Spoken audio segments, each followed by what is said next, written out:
Matt Bernier for RacingPicks.com taking a look at six plays for Saturday, June the 27th. A few from Belmont Park and 4 from Churchill Downs, but feel like it's best to split them up into turf and dirt. There are 3 turf races, 3 dirt races. Let's start with the grass races. 2 of them from Belmont, 1 from Churchill Downs. Race number 8, Belmont Park, 1.25 miles on the inner turf course, the Grade 2 New York Stakes. These are fillies and mares, 4-year-olds and up. There are a number of talented runners in here, but I'm very taken by the outside runner, the number 7, Mean Mary, going out for Grand Motion. So taken that I think there's a scenario where she ends up being a player at Keeneland in November for the Breeders' Cup Filly and Mare Turf.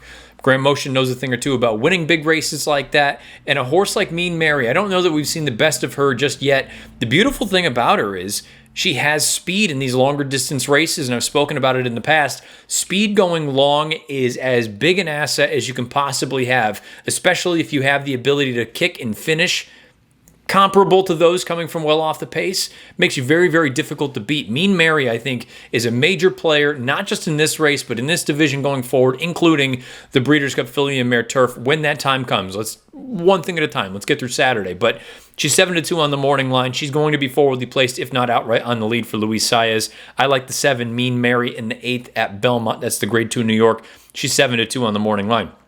Let's go to the big one at Belmont on Saturday, the Grade 1 Just a Game, 1 mile on the Widener Turf course. This is probably the best race that we've seen here in 2020 carded.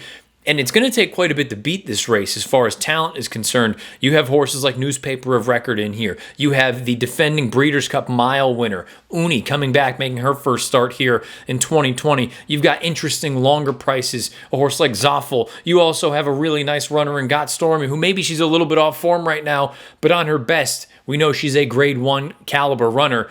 My best bet of the day actually comes in this race, and I'm saying she's the best bet of the day because I think she's going to be a good price in here, and she should get a good setup. That's the number 1, Beau Recall.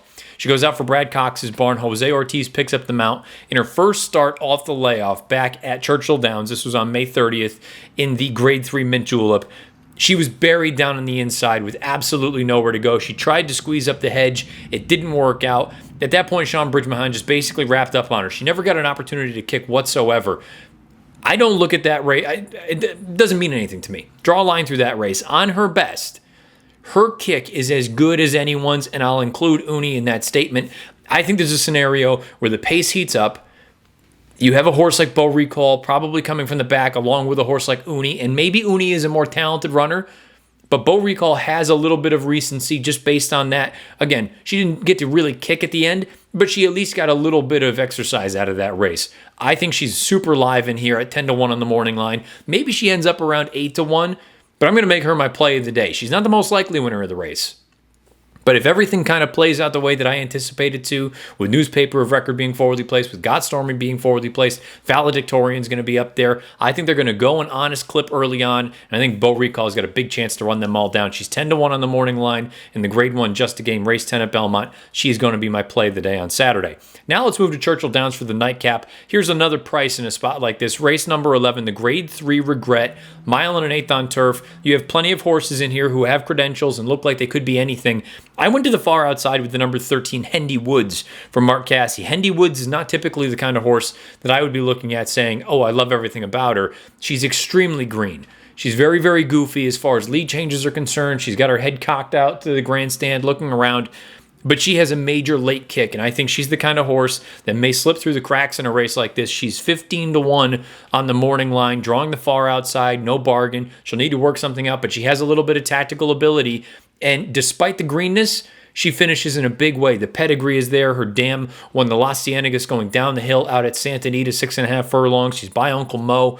I think she's very interesting in here. A number of horses that she defeated have come back to do solid things, earning speed figures ranging from a 77 to an 87 to a 71 as far as the buyers are concerned. I think the 13, Hendy Woods, is one. Maybe she's not the most likely winner of the race, but at the very least, consider her underneath. I'm going to put her on top at 15-1 in race 11, the nightcap at Churchill Downs on Saturday.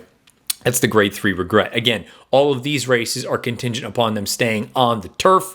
We've got 2 from Belmont Park, 1 from Churchill Downs. Now, take a look at the other video on RacingPicks.com where you'll find 3 other plays for Saturday, June the 27th. And guess what? They're all graded stakes races on dirt from Churchill Downs.